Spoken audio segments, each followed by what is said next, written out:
Hello students, in previous lecture we have seen Bohr's atomic theory. There are some drawbacks of Bohr's atomic theory.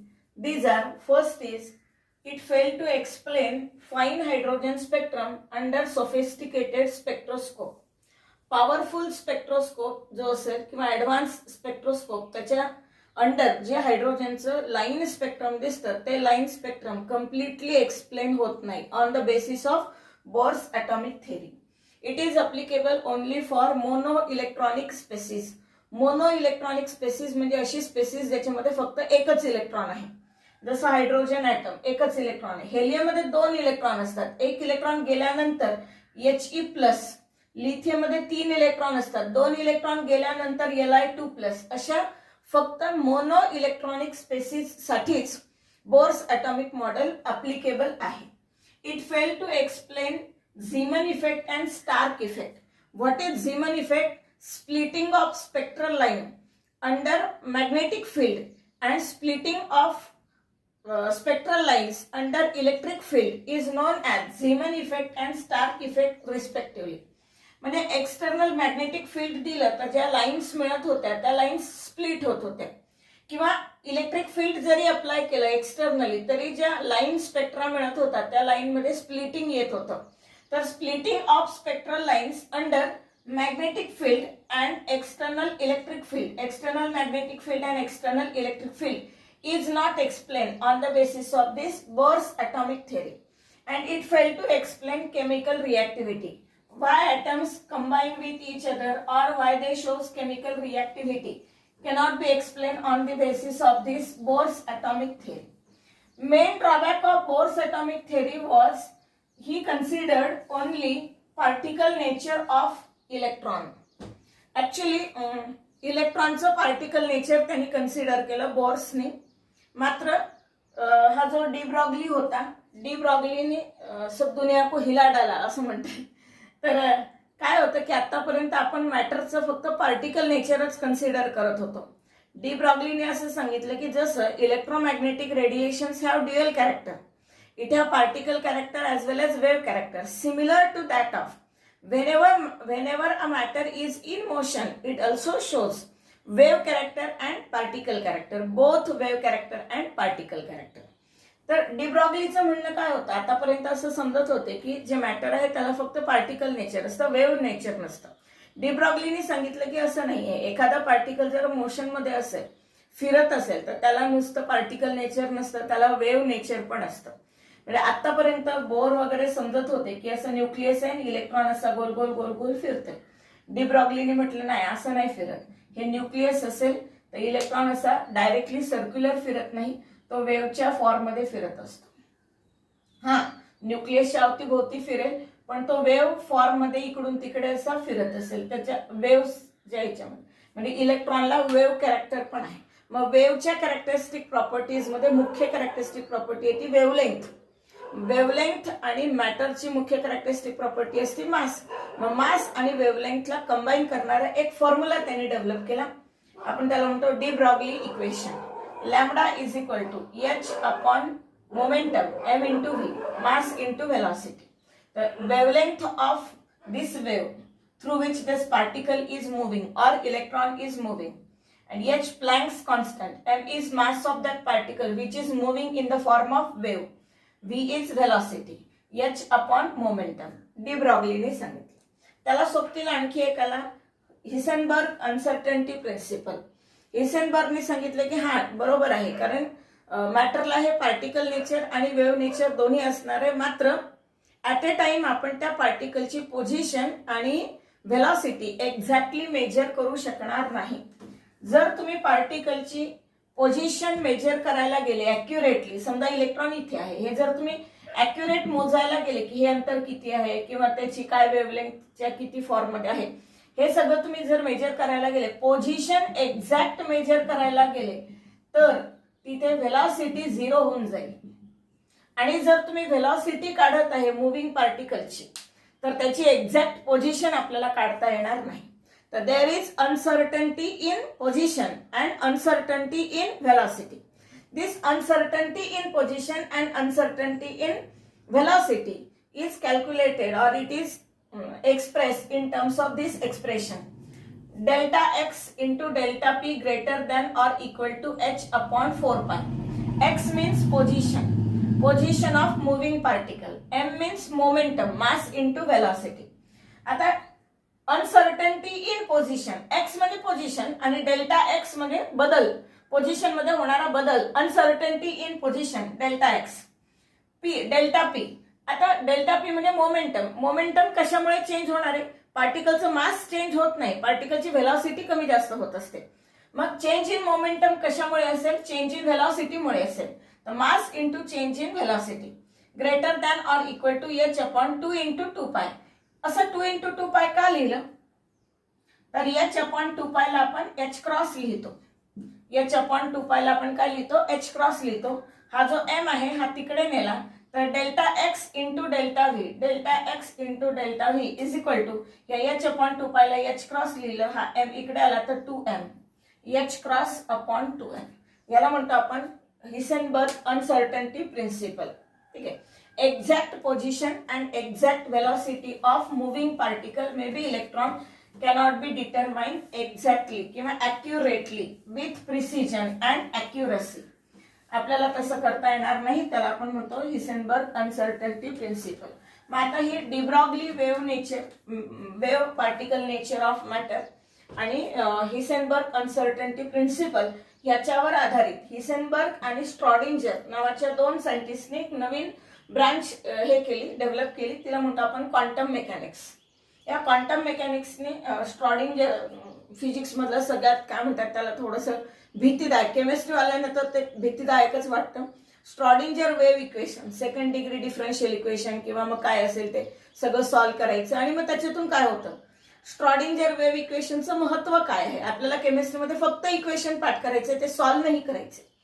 फक्त equation पाठ करायचे, ते इक्वेशनचा फायदा काय?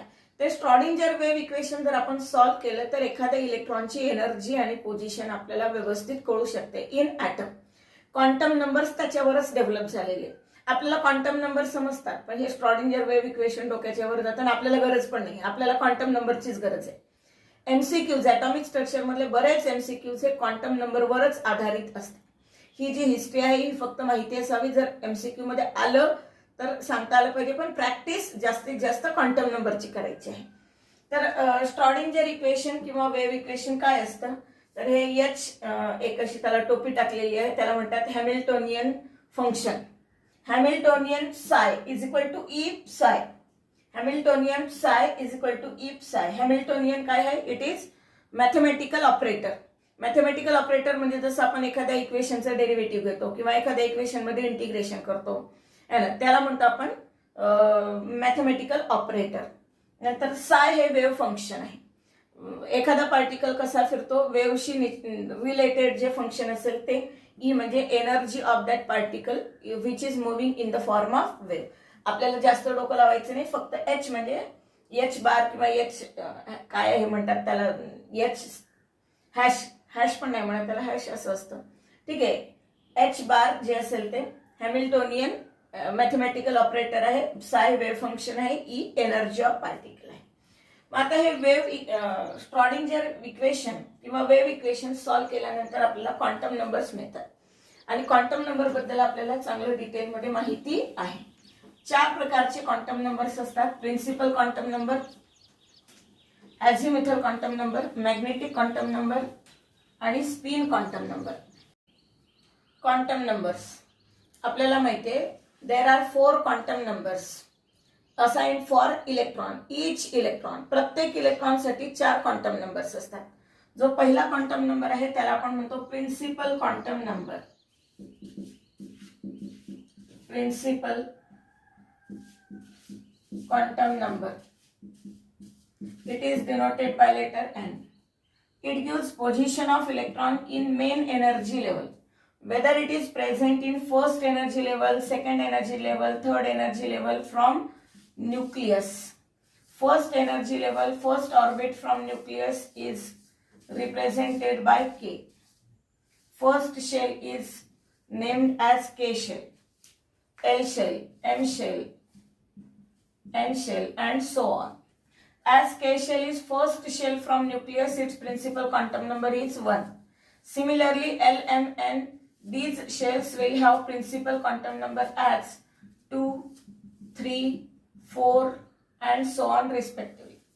That is, principal quantum number have only integer values ranging from 1, 2, 3 up to infinity for imaginary atoms. Real existing atoms मध्ये principal quantum नंबरची maximum value 7 आहे. कारण आपल्याला माहिती आहे in periodic table there are 7 horizontal rows, 7 periods are there, and number of period represents number of shells present in that atom.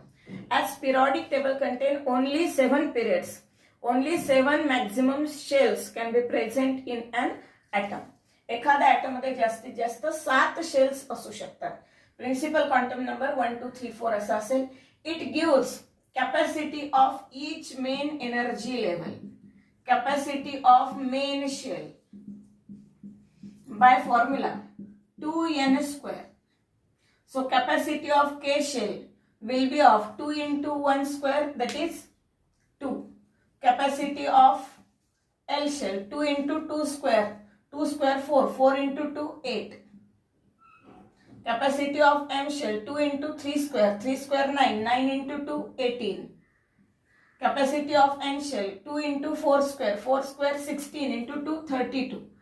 Thus capacity of KL, MEN shells are 2 electron, 8 electron, 18 electron, 32 electrons respectively.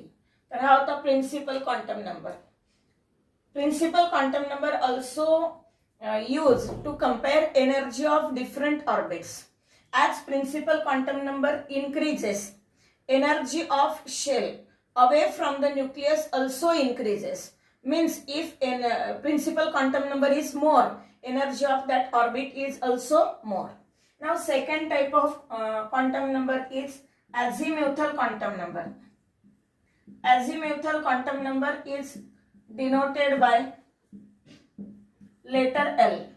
It gives total number of subshells, sub-energy levels, subshells, sub-energy levels present in main shell. The actual values of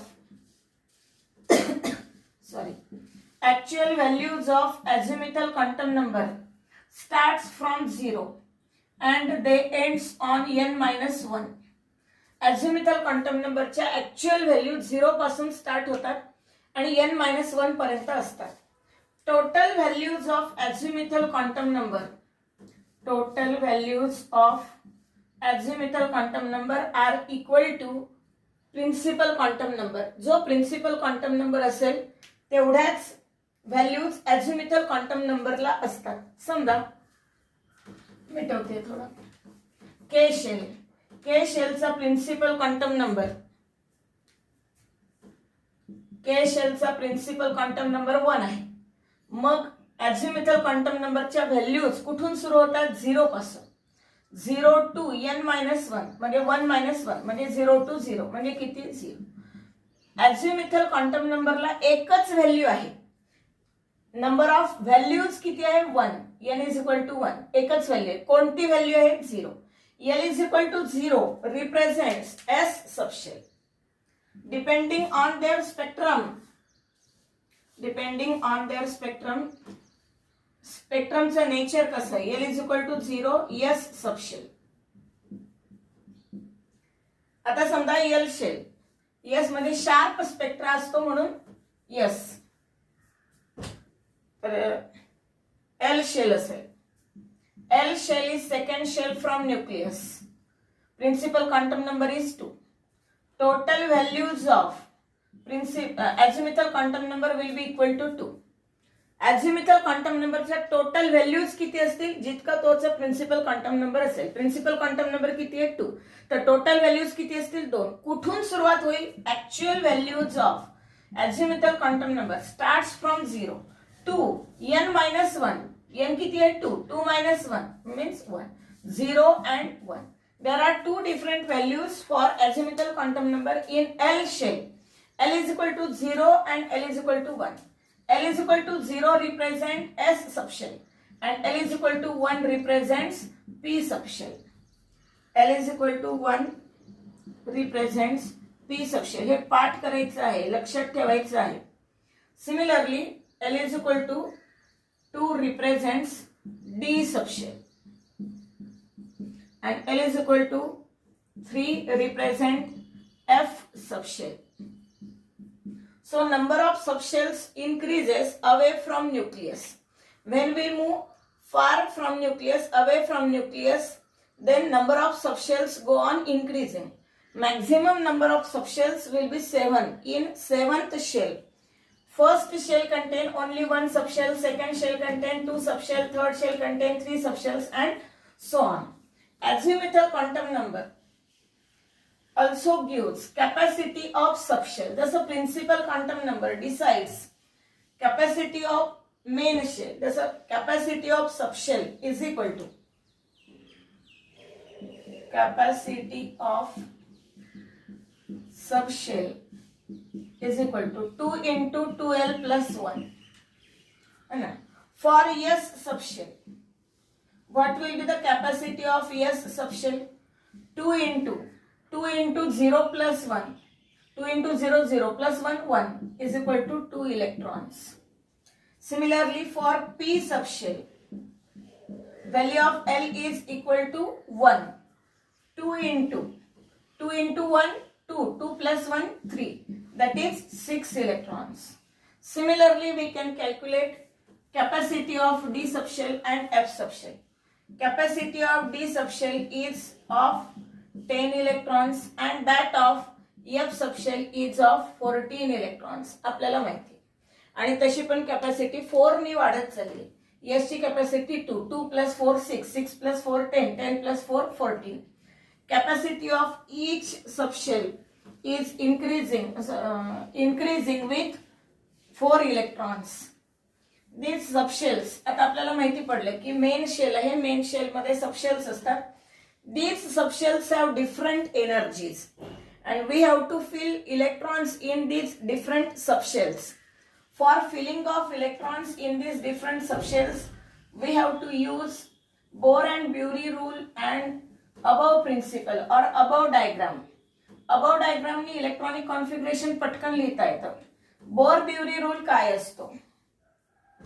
bore and Bury rule.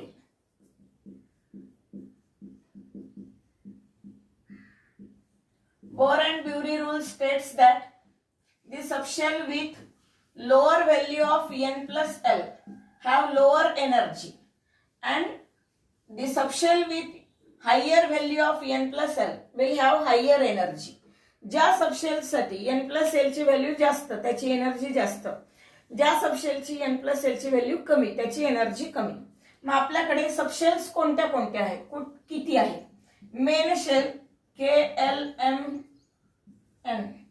पुढे पण असतील, आपण तेवढेच लिहितो. के shell मध्ये एकच subshell असेल S. L shell contain 2 subshell S and P. M shell contain 3 subshells S, P, D. N shell contain 4 subshells S, P, D and F. तसं आपण पाहिलं तर S subshell is present in every main shell. S subshell is present in every main shell. P subshell is present in all shells except K. D subshell is also present in all shells except K and L. It means that we have to identify S subshell of which main shell.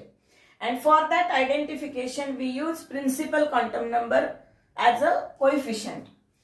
Subshell of K shell is represented by 1s. Subshells of L shell are represented by coefficient 2. Similarly, subshells of third shell are 3s, 3p, 3d. Subshells of fourth shell 4s, 4p, 4d and 4f.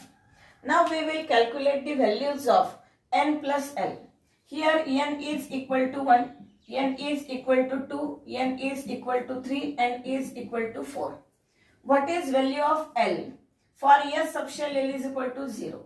For S subshell L is equal to 0, P subshell L is equal to 1. Again for S subshell L is equal to 0, P L is equal to 1, D साठी L is equal to 2. Similarly we can find F subshell साठी पण आपल्याला काढता येईल. ठीक आहे, काढू. आता इथे N plus L ची व्हॅल्यू किती? 1 plus 0, 1.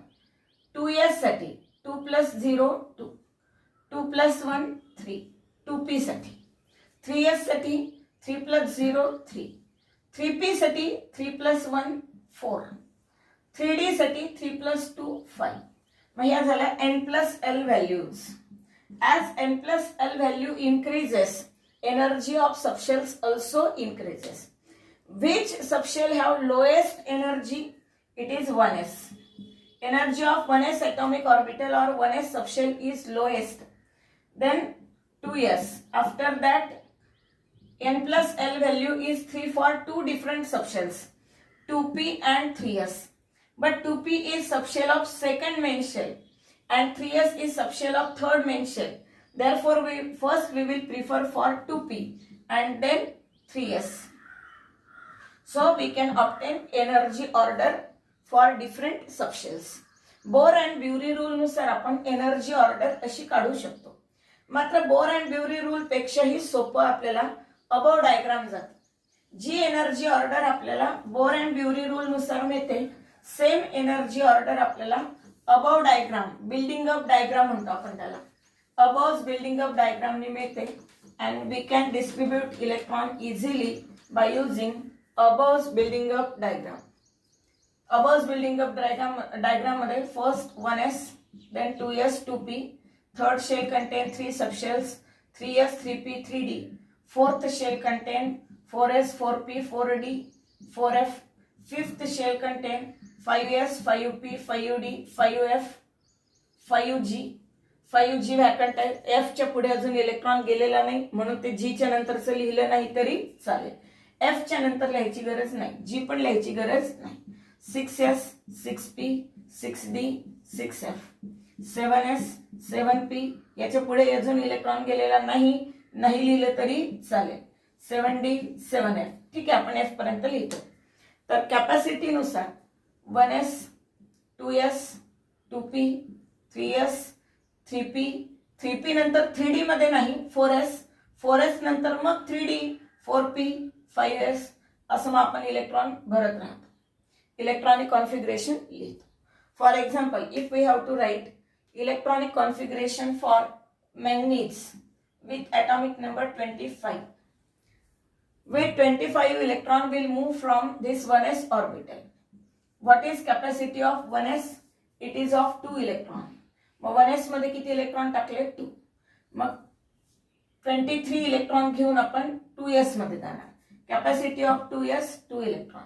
21 इलेक्ट्रॉन घेऊन पुढे जाणार. 2p 6, 3s 2, 3p 6, 4s 2 आणि उरलेले 5, 3d 5. जर मोजले आपण बरोबर आहे तर 25 मोजत राहायचे, फक्त ऍडिशन सबट्रॅक्शन करत राहायचे. हे 10 झाले आणि हे 10 झाले, किती झाले? 20 आणि हा 5 25. असं इलेक्ट्रॉनिक कॉन्फिगरेशन आपण कुठल्याही ऍटम साठी लिहू शकतो. हा होता aufbau principle. Aufbau principle states that electron will enter into different subshells in the increasing order of their energy. The orbital or subshell with lower energy will be filled first and after that the subshell or orbit with higher energy are filled. ज्याची energy कमी electron आधी तिकडे जाणार, कारण ज्याची energy कमी त्याला stability जास्त असते, ज्याची एनर्जी जास्त त्याला स्टॅबिलिटी कमी असते. Third quantum number is magnetic quantum number. Magnetic quantum number. It gives total number of orbitals, subshells present in subshell, denoted by letter m. Subshells जसं मेन शेल आहे, मेन शेलचा जो पार्ट आहे तो subshell आहे, सबशेलचा जो part असेल तो subshells म्हणजे ऑर्बिटल्स. मॅग्नेटिक क्वांटम नंबर नावच सांगते. When external magnetic field is applied, electrons are oriented into different directions. These different directions where possibility of finding electron is maximum is known as orbital, and number of orbitals are given by magnetic quantum number n. Total values of magnetic quantum number. Total values of magnetic quantum number is equal to 2l plus 1. आता orbitals कशात असतील? Subshell मध्ये. Main shell मध्ये subshells आणि subshells मध्ये orbitals. Orbitals कशाचे आहेत? सबशेलचे आहेत. मग कोणत्या सबशेल मध्ये तुम्हाला ऑर्बिटल्स काढायचे, किती ऑर्बिटल हे माहिती पाहिजे काढायचं असेल तर त्या सबशेलचा अझिमुथल क्वांटम नंबर माहिती असायला पाहिजे. समजा आपल्याला एस सबशेल मध्ये किती ऑर्बिटल्स आहेत हे काढायचं आहे. एस सबशेल साठी एल इज इक्वल टू 0 असतो. मग total values of magnetic quantum number असतील 2l + 1, 2 × 0 + 1 दॅट इज 1. एकच व्हॅल्यू असणार आहे मॅग्नेटिक क्वांटम नंबर साठी, एकच व्हॅल्यू असणार आहे. कोणती व्हॅल्यू?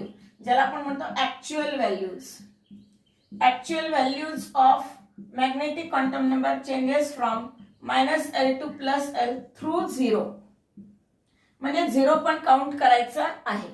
आता इथे actual value of magnetic quantum number काय असेल? -l to +l. -0 to +0. 0 कधी प्लस मायनस नसतो, 0 फक्त 0च असतो, म्हणून तो 0 असतो है ना. मग मॅग्नेटिक क्वांटम नंबर काय असेल? 0. ही जी एस सबशेल आहे, कुठलीही एस सबशेल, मग ती 1s सबशेल असेल, 2s सबशेल असेल, 3s सबशेल असेल, ns सबशेल असेल, कुठली पण, तर त्याच्यासाठी मॅग्नेटिक क्वांटम नंबरची व्हॅल्यू किती असणार आहे? 0. एकच व्हॅल्यू असणार आहे आणि ती व्हॅल्यू म्हणजे 0. पी सबशेल साठी बघूया. फॉर पी सबशेल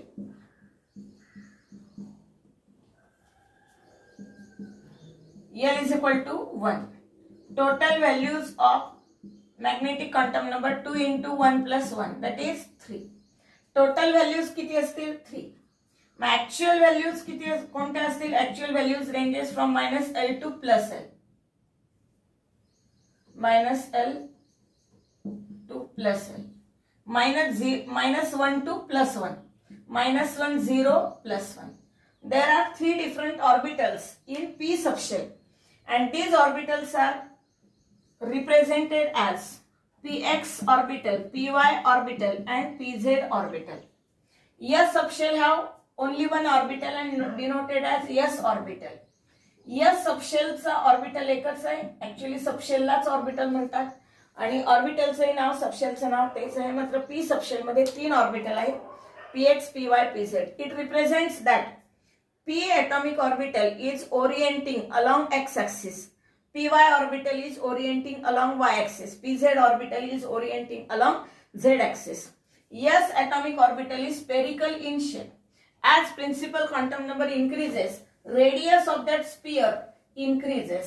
जसं S सबशेल जी आहे ती स्पेरिकल शेपची असते, स्पियर सारखी असते. मात्र 1s जो असेल छोटा स्पियर, 2s जो असेल तो त्याच्यापेक्षा मोठा, 3s त्याच्यापेक्षा मोठा, 4s त्याच्यापेक्षा मोठा. शेप सेमच असेल, स्पेरिकल. तसंच इथे 2px, 2py, 2pz छोटे छोटे, 3px, 3py, 3pz मोठे मोठे. मग px, py, pz म्हणजे काय? p subshell, p orbital is having dumbbell orientation, dumbbell shape.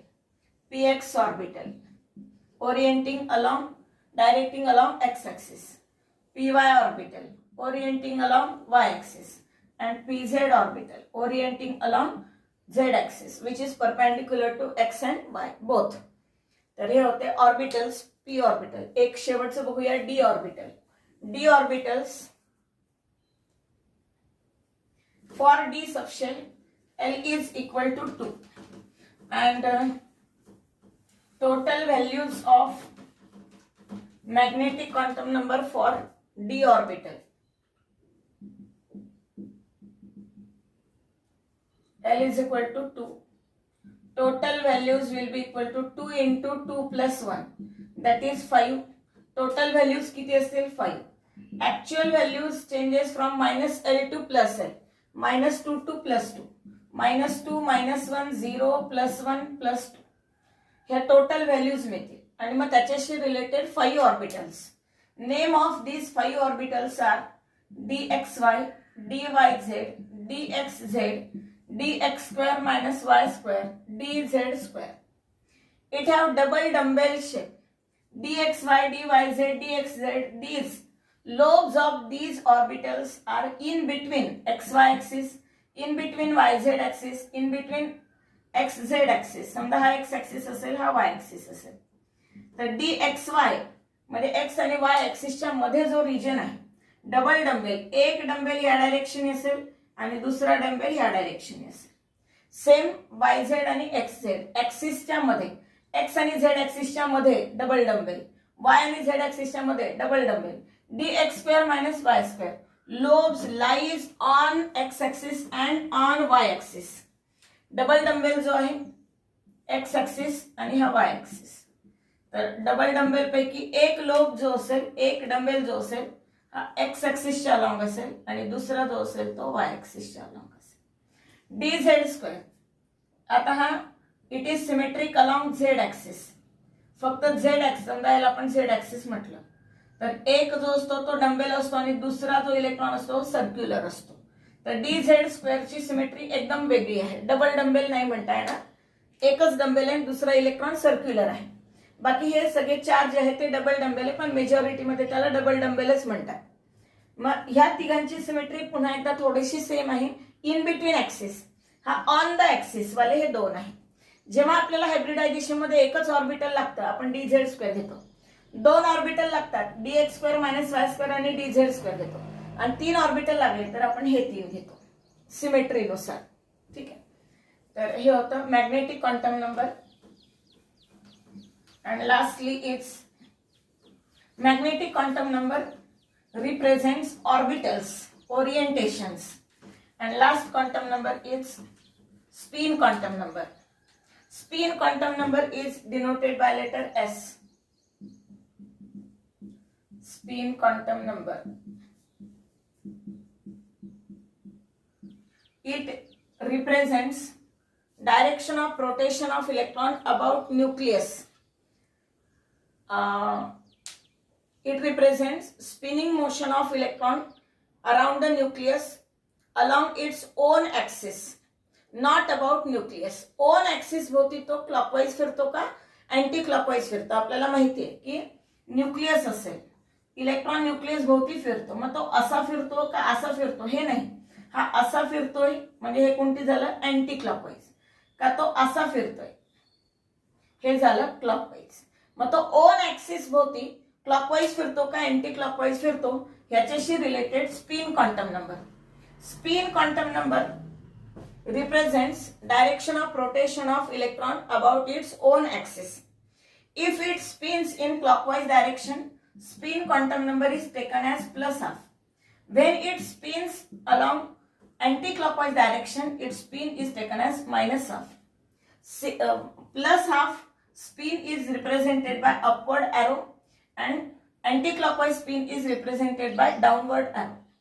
When electron is single electron, always it is in clockwise spin. It is considered as in a clockwise spin. And when electrons are paired, one electron spins in clockwise direction and another electron spins in anti-clockwise direction. Complete arrow पण देऊ शकतो आणि half arrow पण देऊ शकतो. तर हे होते क्वांटम नंबर्स. आणि मग ह्याच्याशी related Hund's rule and Pauli's exclusion principle. Hund's रूलचं म्हणणं काय आहे? There is no pairing of electrons in the orbital of same subshell. In the orbitals of same subshell until all orbitals are filled with single electrons.